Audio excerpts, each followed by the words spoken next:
Romains chapitre 12. C'est un passage très court que nous allons lire dans Romains 12. C'est un passage que vous connaissez déjà, que nous avons souvent évoqué. Gloire à Dieu.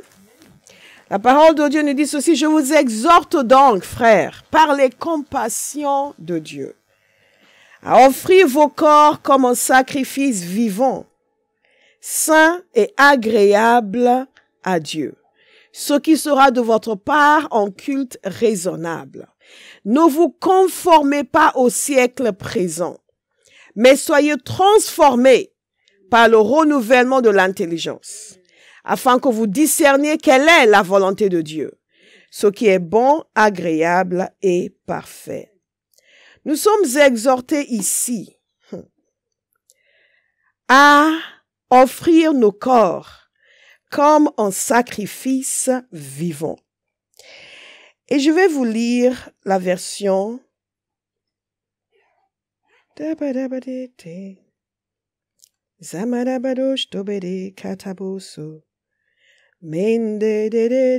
Sommeur. Je vous recommande donc, frères et sœurs, à cause de cette immense bonté de Dieu, à lui offrir votre corps comme un sacrifice vivant, saint et qui plaise à Dieu. Ce sera de votre part un culte raisonnable. Ne prenez pas comme modèle le monde actuel, mais soyez transformés par le renouvellement de votre intelligence pour pouvoir discerner la volonté de Dieu, ce qui est bon, ce qui lui plaît, ce qui est parfait. Et donc nous voyons ici, c'est le mot qui est traduit compassion et bonté ici, est un mot qui n'est pas souvent utilisé dans le Nouveau Testament. C'est un mot qui est aussi traduit miséricorde de Dieu. Et nous avons une explication une présentation plus simple dans la version de ce mot. Il dit à cause de l'immense bonté de Dieu. Ça peut se dire en vue de l'immense bonté de Dieu ou compte tenu de la grande miséricorde de Dieu. Et ce que nous constatons, c'est que il est en train de donner la réponse qui doit être la nôtre à la miséricorde de Dieu, à la bonté de Dieu, à la compassion de Dieu. Et dans les chapitres précédents dans Romains, il a passé beaucoup de temps à expliquer l'état de l'homme sans Dieu, car tous ont péché et sont privés de la gloire de Dieu. Il a expliqué longuement la chute, le péché d'Adam, le deuxième Adam. Il a expliqué longuement la justification par la foi en Christ Jésus. Et nous sortons de la semaine de la résurrection et nous avons vu l'importance de la croix. La nécessité de la croix, la nécessité de la résurrection. Et donc, Dieu s'adresse à nous ce matin et il dit, en vue de l'immense bonté de Dieu, compte tenu de ce que Dieu a fait pour vous,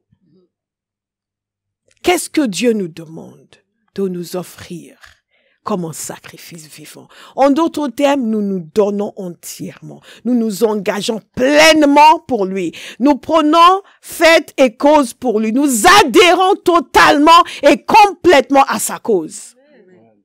Nous décidons de devenir comme Jésus, de vivre comme Jésus, de fonctionner comme Jésus, d'être des imitateurs de Christ, d'être des serviteurs de Dieu, consacrer nos vies à lui ressembler et à le servir. Amen.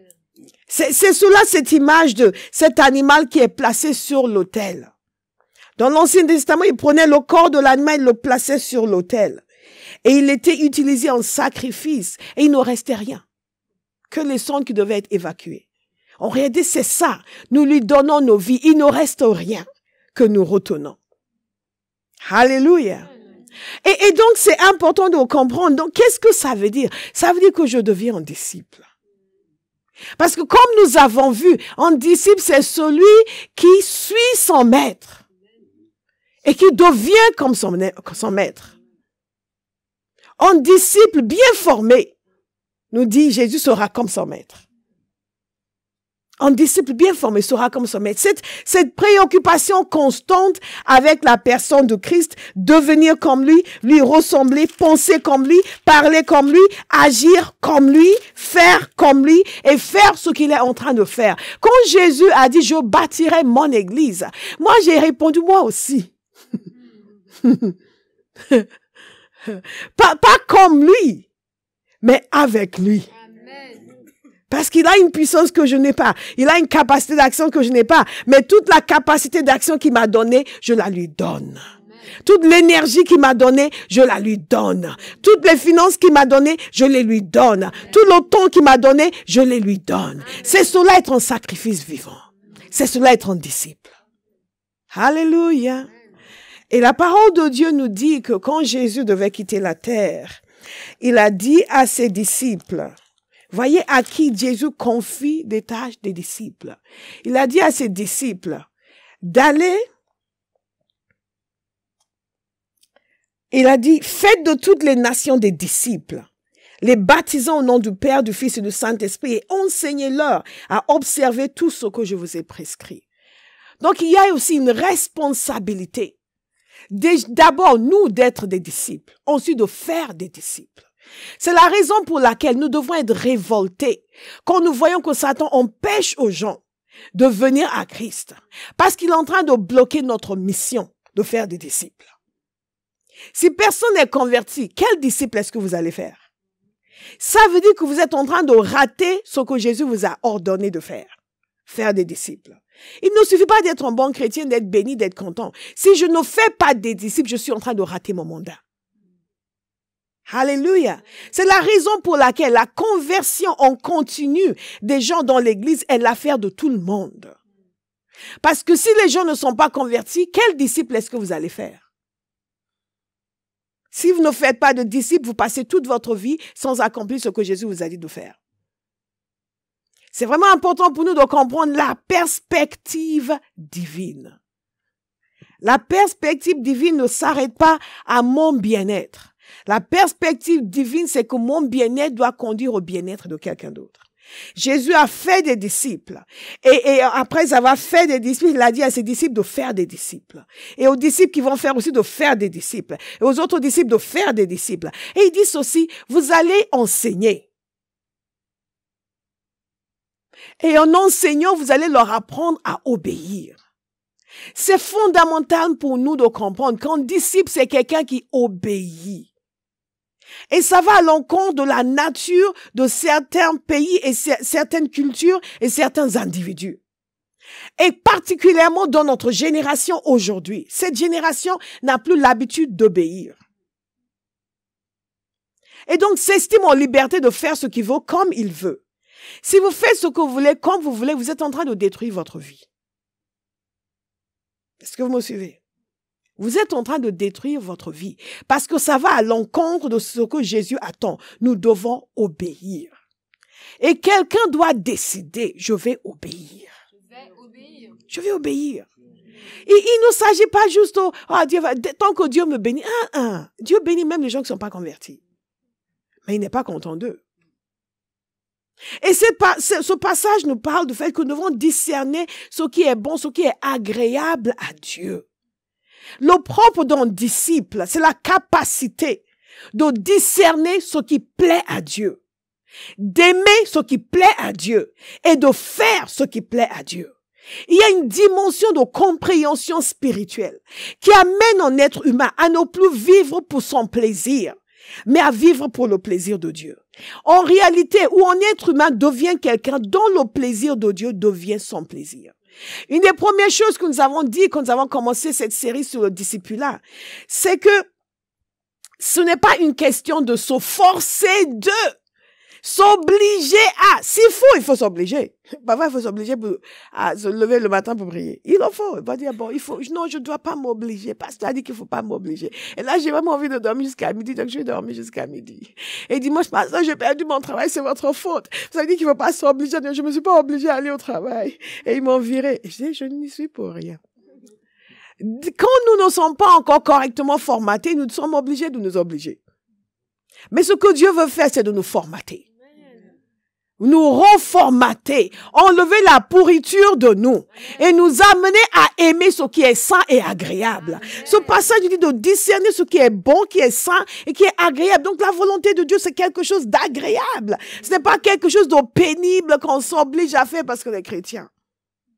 Mais si on ne le fait pas, bon, ça va se savoir. Les gens disent, oui, mais sœur, tu as rétrogradé. Il y a beaucoup de gens qui obéissent par contrainte. Par peur de ce que les gens dans l'église vont dire s'ils apprennent que, s'il n'était pas chrétien, je suivrais Philippe. Mais si les gens apprennent que je suis enceinte, ils vont dire, sœur, donc à cause de ça, je ne vais pas. Ah, quand même, c'est ça. Non!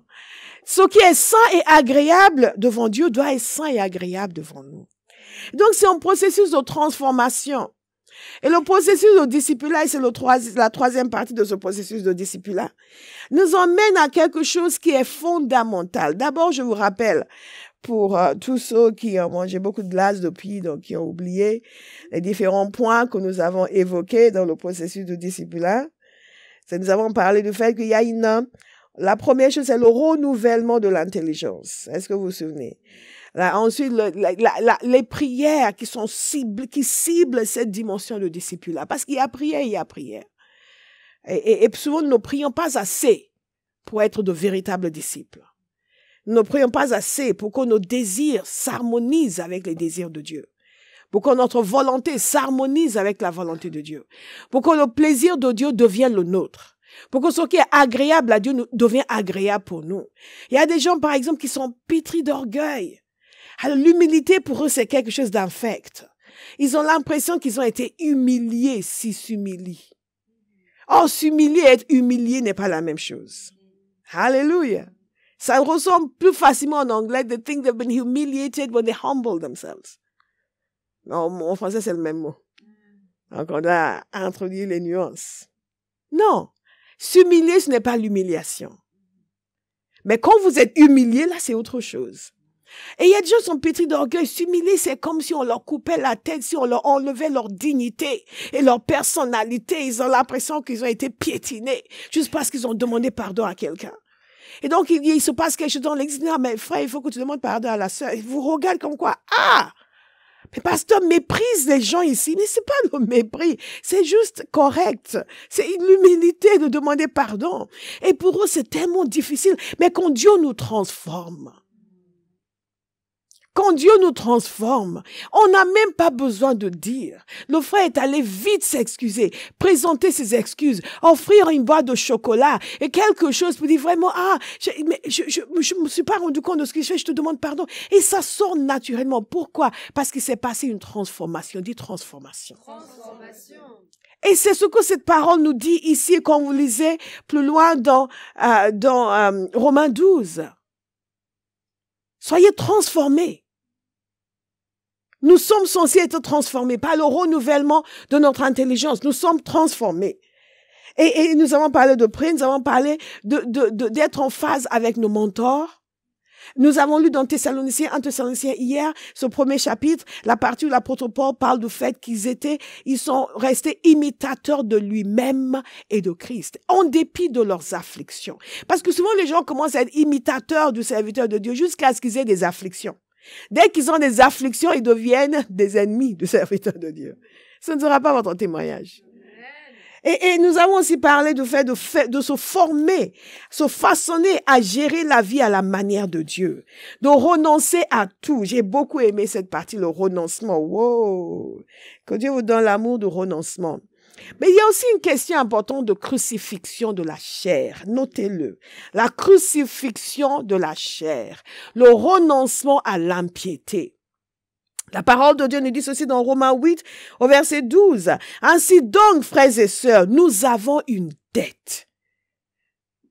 Nous avons une dette, mais pas envers notre nature propre. Dans la version second 21, la nature propre, c'est ce qui est traduit dans lui second par la chair, communément appelé en anglais the flesh. Alléluia. Donc, la crucifixion de la chair. Nous avons une dette, mais pas envers notre nature propre pour nous conformer à ses exigences. Si vous vivez, écoutez attentivement, si vous vivez en vous conformant à votre nature propre, à votre chair, vous allez mourir. Mais si, par l'esprit, vous faites mourir les manières d'agir du corps, vous vivrez. En effet, tous ceux qui sont conduits par l'Esprit de Dieu sont fils de Dieu. Et vous n'avez pas reçu un esprit d'esclavage pour être encore dans la crainte. Dites, je suis libéré de la crainte. Je suis libéré de la crainte. Mais vous avez reçu un esprit d'adoption par lequel nous crions Abba. Est-ce qu'il y a quelqu'un à Barras qui peut crier Abba Père? Abba Père. Tout ceux qui se demandent, mais Abba, c'est comme le groupe musical? Non. L'Esprit lui-même rend témoignage à notre esprit que nous sommes enfants de Dieu.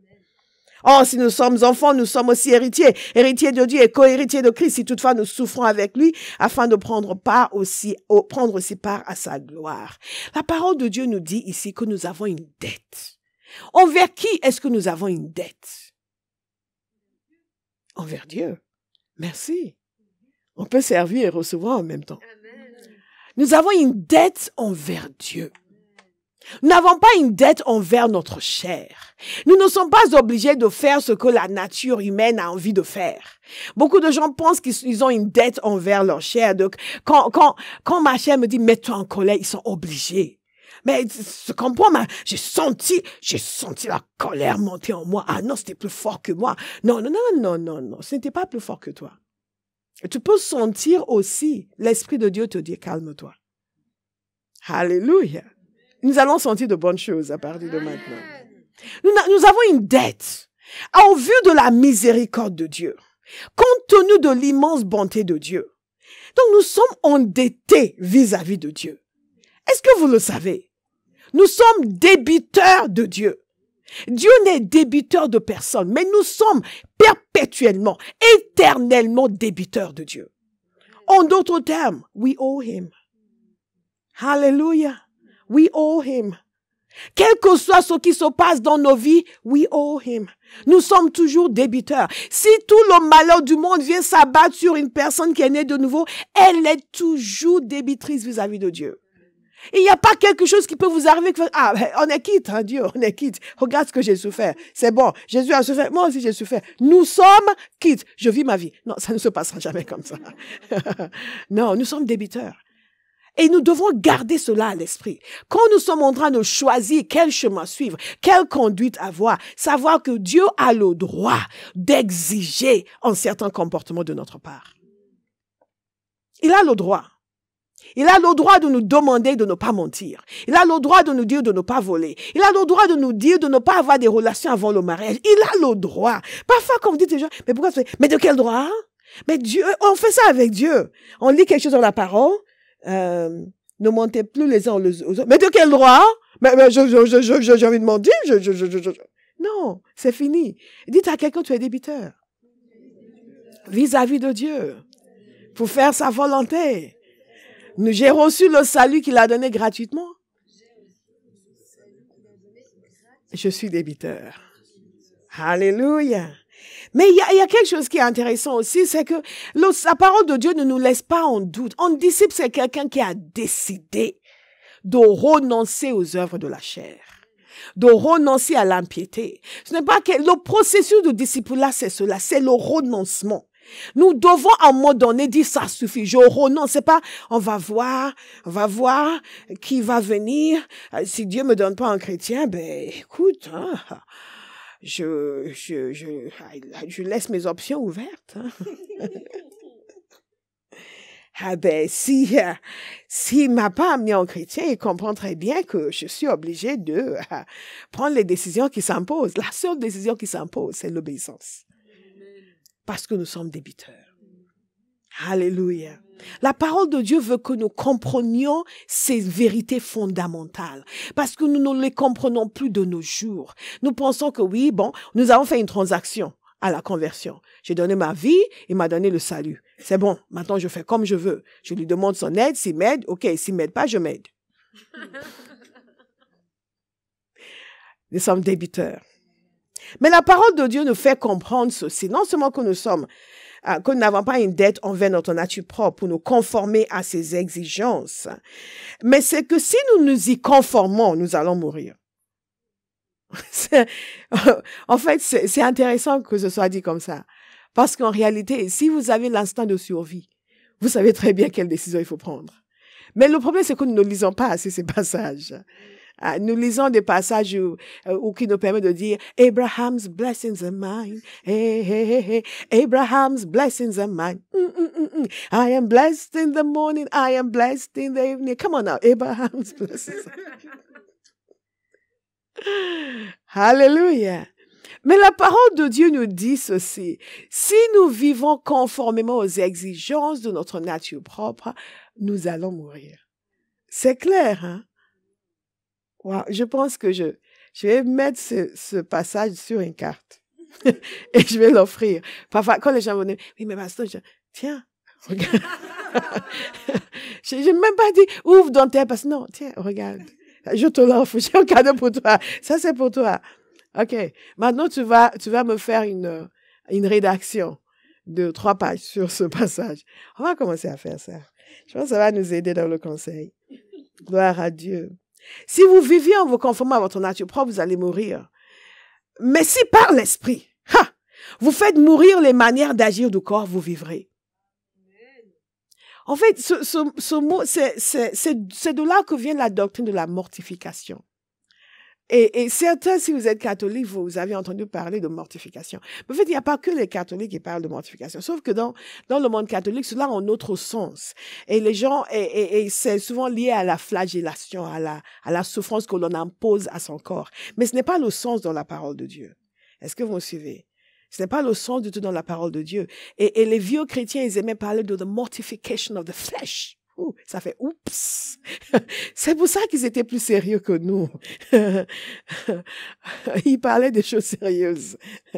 Nous parlons des bénédictions d'Abraham, qui sont pour nous, par ailleurs. Mais il faut faire mourir certaines choses en nous. Un disciple, c'est quelqu'un qui a accepté de faire mourir toutes les tendances néfastes qui l'habitent. Et en dépit de vos beaux sourires, en dépit de vos beaux vêtements, vous avez encore quelques tendances néfastes qui doivent partir. Et quand nous comprenons ces passages, nous sommes beaucoup plus sympathiques. En fait, beaucoup de chrétiens sont très méchants. Mais c'est parce qu'ils n'ont pas compris que nous avons un travail à faire sur nous-mêmes. Et quand vous comprenez cela, vous êtes beaucoup plus sympathique envers les autres. Parce que quand les œuvres de leur chair se manifestent, vous vous rappelez les vôtres. Et donc, vous n'êtes pas, mais vous vous rendez compte, et c'est commencé à crier, mais quelle personnalité, en fait. Mais en fait, hier, tu avais volé, mais quelle personnalité, en fait, sauf que personne ne l'avait vu. C'est important pour nous de comprendre. La parole de Dieu nous dit que si nous vivons conformément à notre nature propre, conformément à la chair, nous allons mourir. Mais si nous vivons conformément à l'esprit, si nous laissons l'esprit de Dieu nous conduire, nous allons vivre.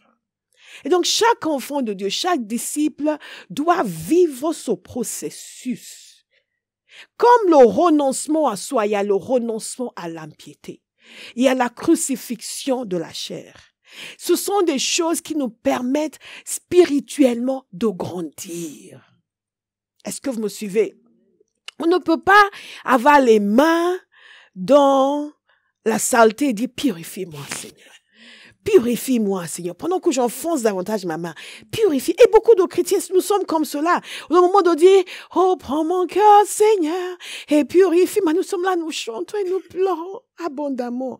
Et nous sommes émus. Oh, surtout quand on va bien, parfois est lent. Oh, purifie-moi. Et nous sommes là. Mais dès que nous sortons de là, nous allons remettre le film porno à la maison. Et pendant que nous le regardons, ça, purifie-moi, Seigneur. Vraiment, on lève ces tendances mauvaises. Purifie-moi. Est-ce que vous me suivez?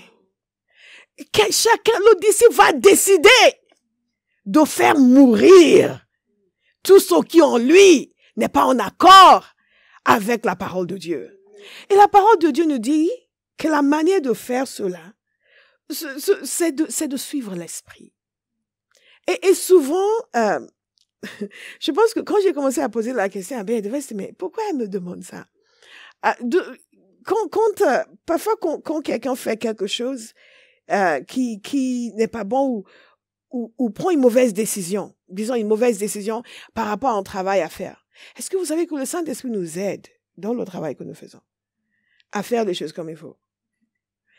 Et je demande, et parfois je dis, mais tu n'as pas senti le Saint-Esprit te freiner? Non, fais pas ça. Non. Non. Non. Non. Maintenant, est-ce que la personne est méchante? Non. C'est même pas un péché, c'est une erreur. Vous me suivez? Mais même dans les erreurs, le Saint-Esprit nous aide. Parfois, nous avons envie de non, je pense que je vais mettre tout ça de côté, je ferai ça de manière quelque part. Non, non, non, non. Et beaucoup d'entre nous, nous ne sommes pas conscients du fait que nous devons activement rechercher la direction du Saint-Esprit. Et donc, parce que nous ne le faisons pas, nous commettons beaucoup d'erreurs. Et parfois, beaucoup de péchés. Wow.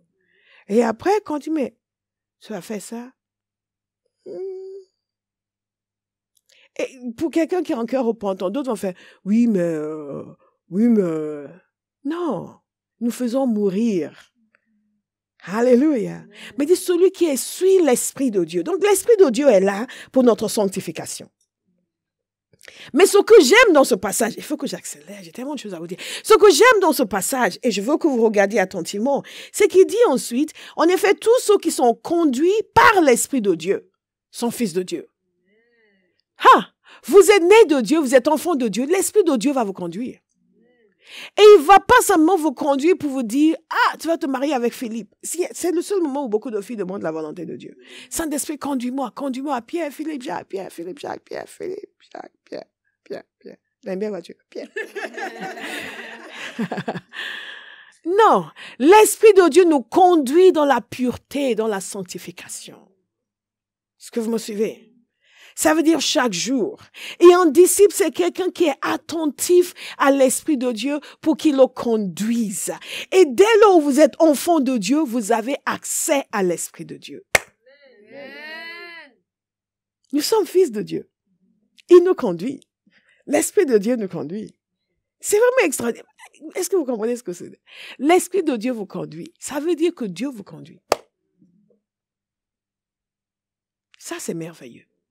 Mais il y a aussi autre chose qui est dit dans ce passage. Parce qu'à chaque fois qu'on parle de péché, les gens prennent une mine. Ils se sont tout de suite attaqués, condamnés, culpabilisés, restreints, freinés. Ils ont l'impression que oui, mais bon, la vie va perdre ses couleurs si je ne peux plus pécher. Non, la vie va gagner en couleur. Amen. Alléluia. La vie va gagner en couleur. Plus de liberté. Moins de tourments du diable. Satan est attiré par le péché. Vous savez, comme les vautours sont attirés, voilà. C'est comme ça. Et qu'est-ce que ça amène? Plus de liberté. Plus de joie. Plus d'entente et de communion avec Dieu. Plus de paix. Plus de bien-être. Alléluia. Et vous, la condamnation que vous ressentiez disparaît. Ça disparaît. Ça disparaît.